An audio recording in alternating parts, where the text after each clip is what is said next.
Trench warfare is a war tactic or way of fighting that was commonly used on the Eastern Front and the Western Front in World War I. In trench warfare, the two sides fighting each other dig trenches in a battlefield to stop the enemy from advancing. The World War I trenches could stretch many miles and made it almost impossible for one side to advance on the other. The Western Front in World War I was located in France, and that was fought using trench warfare. World War I started on the 28th of June 1914, and by the end of 1914, both sides had built trenches that went from the North Sea and through Belgium and France.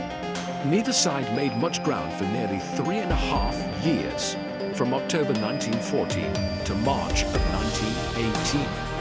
Here are some facts about World War I trenches that you may not know.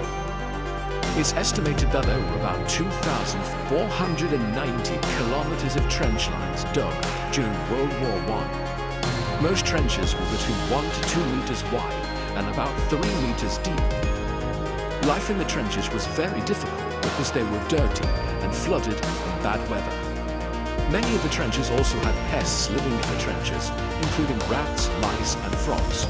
Rats in particular were a problem, and they ate the soldiers' food, as well as the actual soldiers while they slept. Lice also caused a disease called trench fever that made the soldiers itch terribly and caused fever, headache, sore muscles, bones, and joints. Many soldiers living in the trenches suffered from a condition called trench foot. Rain and bad weather would flood the trenches, making them boggy, muddy, and could even block weapons and make it hard to move in battle. The sustained exposure to the wet, muddy conditions could cause trench foot, which sometimes would result in the foot being amputated. Cold weather was dangerous too, and soldiers often lost fingers or toes to frostbite. Some soldiers also died from exposure to the cold. Soldiers in World War I rotated through 3 stages of the front line. Most soldiers would spend anywhere from 1 day up to 2 weeks in the trenches at a time. They spent some time in frontline trenches, time in the support trenches, and also they spent time resting. Even when they weren't fighting, soldiers had work to do, including repairing the trenches, moving supplies, cleaning weapons, undergoing inspections, or guard duty. The trenches weren't actually dug in straight lines, but were instead dug in a zigzag pattern. The World War I trenches were built as a system in a zigzag pattern, with many different levels along the lines. They had paths dug in them so the soldiers could move between the levels. The trenches typically had an embankment at the top with a barbed wire fence. Often, the trenches in World War I would be reinforced with sandbags and wooden beams. In the trench itself, the bottom was covered with wooden boards called duck boards. These were meant to protect the soldiers' feet from the water in the trenches to try and prevent trench foot. The land between the 2 enemy trench lines was called no man's land.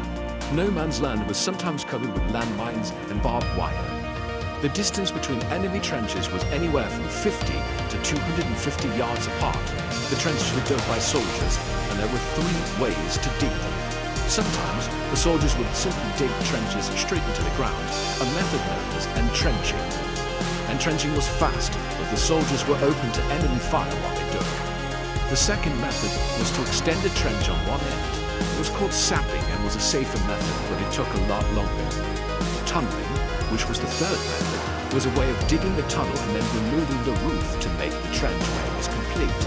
It was the safest method because there was no enemy fire, but it was also the most difficult to do.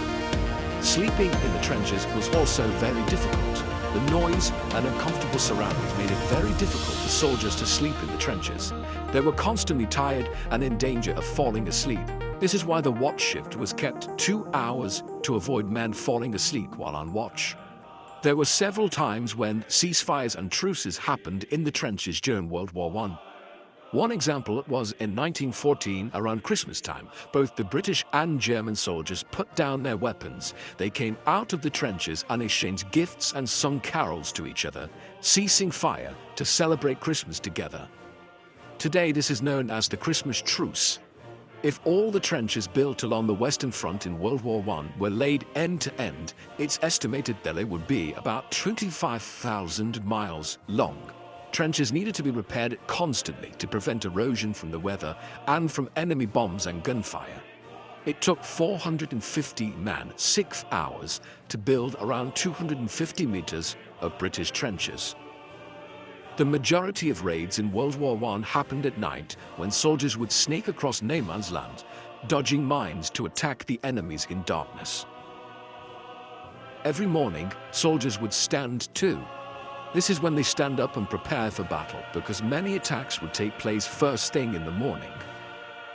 A typical World War I soldier would have a rifle, a bayonet, and a hand grenade with them while fighting in the trenches.